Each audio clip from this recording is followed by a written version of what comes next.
para entender de dónde viene el pozole, tenemos que hacer un viaje en el tiempo.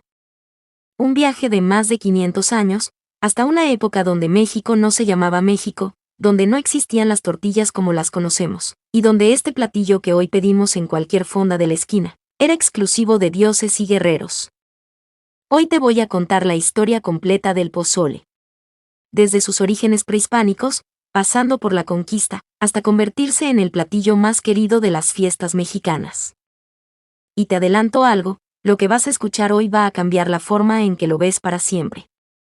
Empecemos por el principio. El maíz. Para nosotros hoy el maíz es un ingrediente. Lo comemos en tortillas, en tamales, en elotes.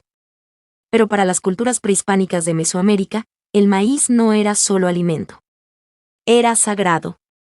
Era origen.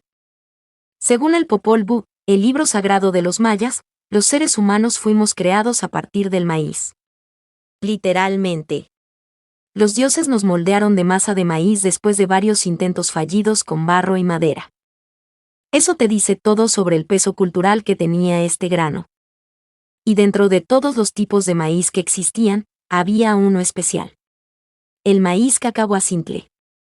Un maíz de granos grandes, redondeados, muy diferente al maíz amarillo que conocemos hoy. Este maíz, cuando se cocina en un proceso llamado nixtamalización, es decir, hervido con cal, se abre como una flor. Se infla, se vuelve suave por dentro y ligeramente firme por fuera. Y ese maíz abierto, esa flor de maíz, era la base del pozole. Los aztecas llamaban a este platillo pozolli, que en náhuatl significa espumoso o foumi, precisamente por la textura que toma el maíz al cocerse. Pero el pozole no era comida de todos los días. Eso es lo primero que hay que entender. En el México prehispánico, el pozole estaba reservado para ocasiones muy específicas. Ceremonias religiosas. Rituales. Celebraciones del calendario azteca. Se preparaba para el Año Nuevo Azteca, llamado Tozcatl. Se preparaba para celebrar victorias militares. Y se preparaba en los grandes rituales dedicados a Huitzilopochtli, el dios del sol y de la guerra, que era la deidad principal de los mexicas. Imagínate la escena. El templo mayor en Tenochtitlán. Miles de personas reunidas. Sacerdotes, guerreros, el tlatoani que era el equivalente al rey. Y en el centro de la ceremonia, grandes ollas de barro hirviendo con ese maíz espumoso. Era un platillo de comunión. De conexión entre los humanos y los dioses. Y aquí llegamos a la parte de la historia que más incomoda. La que nadie te cuentan en la primaria. La que convirtió al pozole en un platillo literalmente prohibido durante la conquista. Los cronistas españoles que llegaron con Hernán Cortés documentaron algo que los dejó perturbados.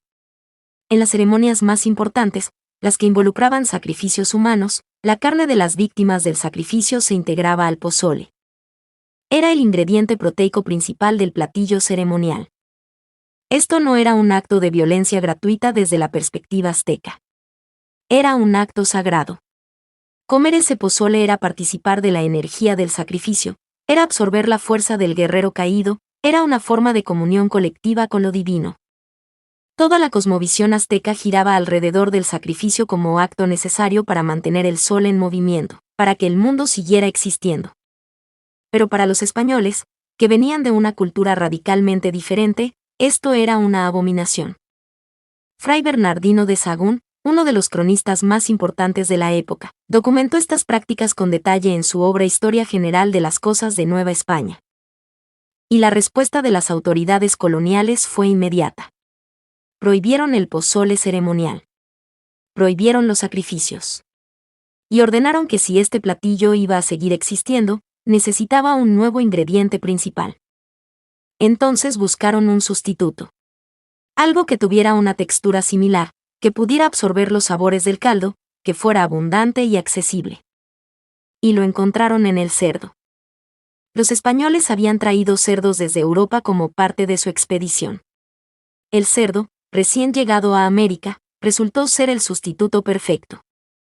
La textura de la carne de cerdo bien cocida, especialmente la de la cabeza y las patas, tiene una similitud notable con la que describían los cronistas. Y así, en uno de los giros más extraños de la historia gastronómica, el cerdo reemplazó al ingrediente original. Y el pozole sobrevivió. Transformado, colonizado, pero vivo. Con el tiempo, el cerdo no solo reemplazó al ingrediente original, sino que se convirtió en el corazón del platillo. Hoy no concebimos el pozole sin esa carne. Es irónico. El ingrediente que fue impuesto por una prohibición colonial es ahora lo más auténtico del platillo para millones de mexicanos. Durante el virreinato, el pozole empezó a democratizarse. Dejó de ser exclusivo de ceremonias religiosas y empezó a aparecer en las mesas de la gente común. Y con esa expansión vino la regionalización. Cada estado, cada pueblo, cada familia le fue poniendo su sello. Y hoy tenemos 3 versiones principales que representan 3 regiones y 3 filosofías distintas. El pozole rojo es el más extendido en el país. Su base es el chile guajillo y el chile ancho, que le dan ese color intenso y ese sabor profundo, ligeramente picante, con un aroma ahumado. Jalisco lo reivindica como suyo, aunque hoy lo encuentras en todo México. Se sirve con orégano, cebolla, tostadas, rábanos y crema. El pozole verde es la versión de Guerrero, del sur. Aquí la base cambia completamente.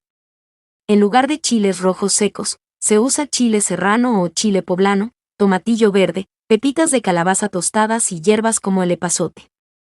El resultado es un caldo más fresco, más herbal, con un carácter completamente diferente. Es la versión que más recuerda al México indígena porque usa ingredientes siempre hispánicos. Y el pozole blanco es quizás el más interesante desde el punto de vista histórico. No lleva chile en el caldo. Solo maíz, caldo de cerdo, ajo, cebolla. Es el más cercano a la versión original prehispánica en términos de sencillez. Todo el sabor viene del maíz y del caldo. Y se sirve con una tabla enorme de guarniciones para que cada quien lo personalice. 3 colores. 3 estados. 3 historias. Un mismo origen. Lo fascinante del pozole es cómo sobrevivió a todo. A la conquista, a la prohibición, al virreinato, a la independencia, a la revolución. Cada época le fue sumando algo y quitando algo, pero el pozole nunca desapareció. Y hoy es uno de los platillos más consumidos en México. Aparece en las fiestas patrias de septiembre con una puntualidad casi ritual. Es el platillo del domingo de cruda. Es la comida de las reuniones familiares grandes, de las posadas, de los cumpleaños multitudinarios. Pasó de altar sagrado a mesa popular en 500 años. Y en ese recorrido cargó consigo toda la historia de México. La prehispánica, la colonial, la mestiza. La próxima vez que tengas un tazón de pozole frente a ti, antes de agregarle el orégano y exprimir el limón, párate un segundo. Ese maíz que ves abierto como una flor fue nixtamalizado con una técnica que tiene más de 3000 años. Esa técnica la desarrollaron culturas que no tenían rueda, ni hierro, ni escritura alfabética, pero sí entendían perfectamente la química del maíz y cómo hacerlo más nutritivo y digestible.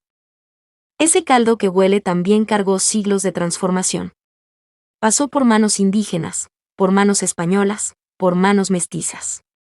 Fue prohibido, reinventado y rescatado. Y ese platillo que hoy pides en una fonda por 100 pesos fue alguna vez comida exclusiva de dioses y reyes. Eso es el pozole. No solo un platillo. Es México en un tazón. ¿Te sorprendió la historia? Cuéntame en los comentarios cuál es tu pozole favorito y de qué estado eres. Porque yo sé que esto se va a poner interesante. Y si te gustó este tipo de contenido, donde no solo cocinamos sino que entendemos de dónde viene lo que comemos, suscríbete. Cada semana traemos la historia detrás de un platillo mexicano. Soy Chef Fernanda. Nos vemos en el siguiente video.